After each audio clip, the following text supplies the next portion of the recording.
Going back to my last video just for a second, check this out. Join a game in progress, 128-0. We're getting absolutely smoked. They throw me into this cheese. So I jumped on for my second game. I only jumped on for 2 games yesterday, and they throw me into this game. We're not getting absolutely smoked, but there's 4 people in the same clan, and I checked after the game. Everybody who was in there with me on my team, we were all solo. This matchmaking is complete AIDS, and it makes it even worse because we don't have persistent lobbies in Call of Duty anymore. That was something we had for years, something that nobody complained about, and they just took it away from you. They want to keep the matchmaking on point. They want to keep you engaged at all times, so you go and you buy those bundles. But check it out, we actually got a fresh game, the very rare fresh game. We actually got a fresh game on Black Ops 6. Are you fucking kidding me? It's a miracle.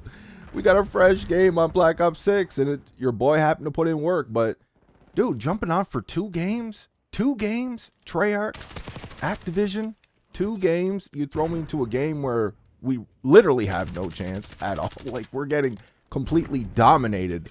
And the second game, you got a team of solos up against a full party. Like, what is this shit, dude? And you know those lobbies were sweaty as hell too. You wonder why people like me, people with similar content like mine, why we run it out here and complain.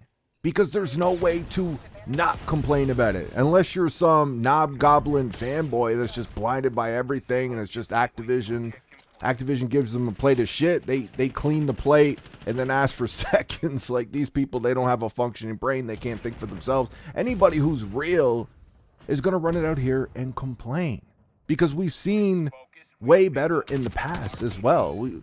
We know Call of Duty can do better. They just choose not to, and in some areas they are completely clueless. This is a post here from J God. I get it. Whatever y'all think about him, I have my opinions. I don't know him in real life, so I can't say I dislike the dude, but from what I've seen online from this cat, I'm not interested. So I don't follow him or anything. Somehow this just landed in my feed. But he goes on to say, interesting seeing someone say that as a casual, that the nerfed movement negatively impacts them.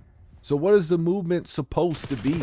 If it's faster, wouldn't they complain about sweat sliding across their screens? Now, there is some truth to that. With this newer generation, they're very pussified. They don't like challenge. They don't want to get better. They just want to play in their little bubble against the same skill, and they never get stomped, but they're never going to go off and actually get good at the game either. Like, they're happy. They buy their furry skins and all that. They don't want to see, they think it's unfair, legitimately think it's unfair to see a better player in the lobby. There is some truth to that with this new generation. But asking that question, he's kind of generalizing all casuals, putting them in that same basket. Like, oh, you're a casual, so you don't like movement. Wouldn't that turn you off the game? And as somebody who's a casual that can't stand camping, I don't want slow, boring, time limit games. Modern Warfare 2019, Modern Warfare 2, so we don't like that shit. But we also don't like the super crazy, chaotic, giga sweat movement either, man. Something in the middle is just perfect. Something like a Black Ops 2, maybe add a slide to it like that. Dude, that is perfect. There's a lot of casuals out here like myself that feel the same way.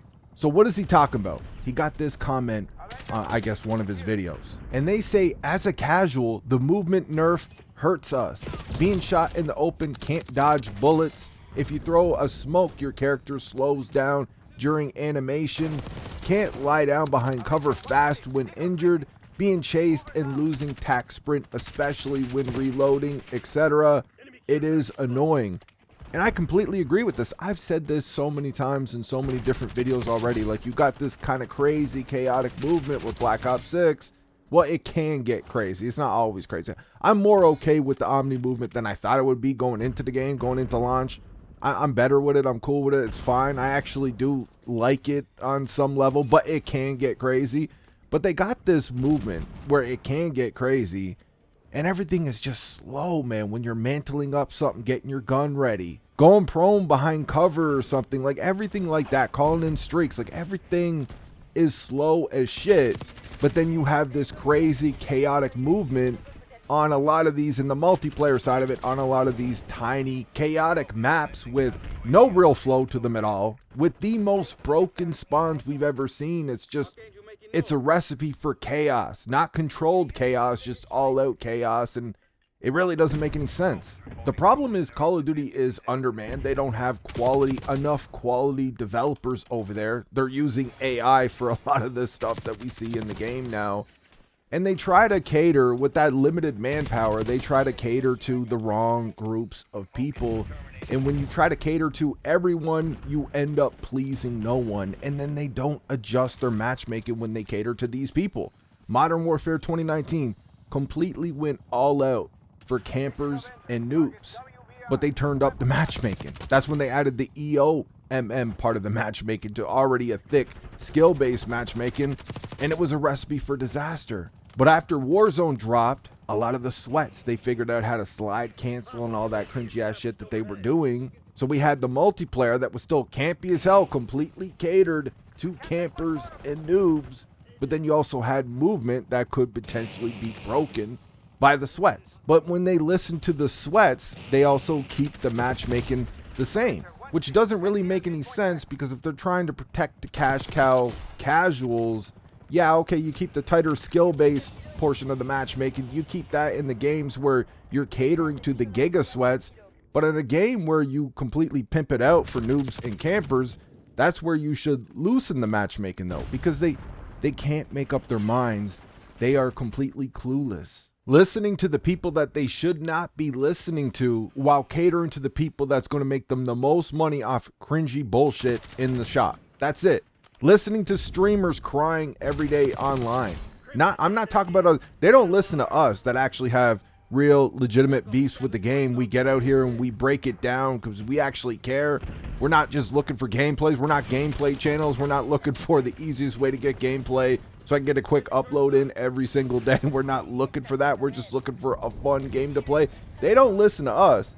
They listen to the cringy ass, whiny streamers that want the game perfectly molded around them for their play style, while they're at the same time catering to those cash cow players, protecting them so that they keep buying more bundles. And they're trying to do this still having multiplayer, the full price portion of the game, connected to the free-to-play Battle Royale Warzone portion of the game. These games need to be separate at this point, man. It's broken. It's flawed. We've seen it for years now. It does not work. Warzone should be its completely own separate game than the actual Call of Duty side of it. And then, because like I said, completely clueless, Call of Duty gives us pubs and ranked. But pubs is really just ranked without all the extra rules. And over there in pubs, we got to deal with all the extra toxic nonsense they put into these games for these noobs to help them out or whatever.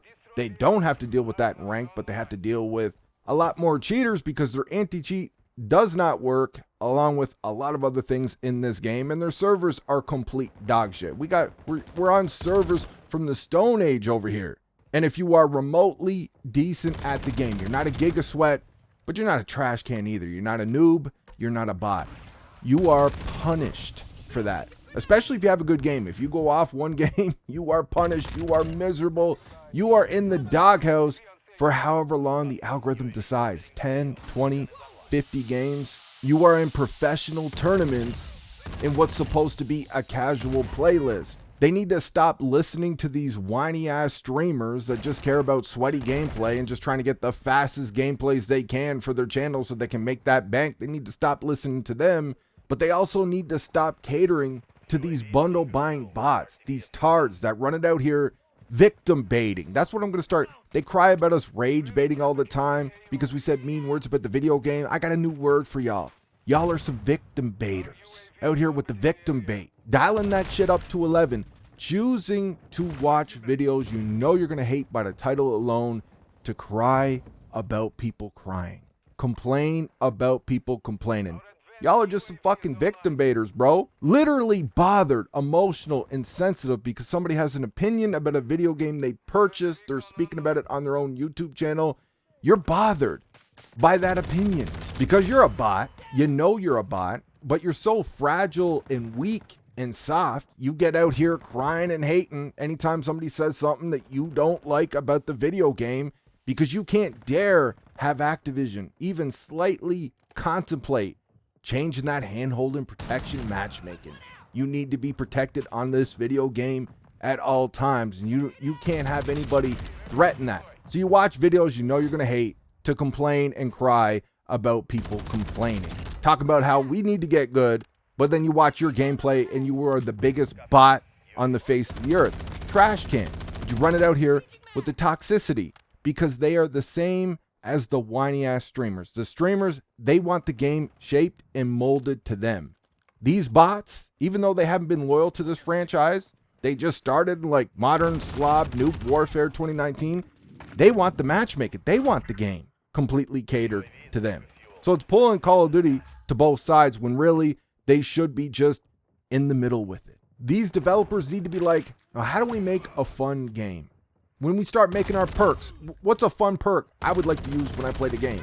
What's another fun perk we could throw into that same tier that's going to give it competition? Now people have a choice to make. How do I make my game as fun as possible? And Activision should be sitting back going, well, now let's give them matchmaking that gives them the best possible connection at all times. So even if you're bad at the game, you can improve. You can see that improvement. You can get better. And everybody else is happy on the game, though. Their bullets are hitting. No phony-ass retarded deaths where you're just sitting your jaws on the floor like, what the fuck? And it just pisses you off and makes you turn the game off. You focus on a fun game, and the money will be there. You've already seen proof of that in the golden age of Call of Duty. Like, the formula is still here for greatness, but they just keep screwing it up, man. But what do I know at the end of the day? I'm just an HVAC dude up in Canada. So I don't know what I'm talking about on this side. But this video is getting long. There's a few things that I was going to talk about as well. Maybe we'll save that for a future video. Let me know what you guys think in the comment section. I hope you enjoyed it. I'll talk to you in the next one.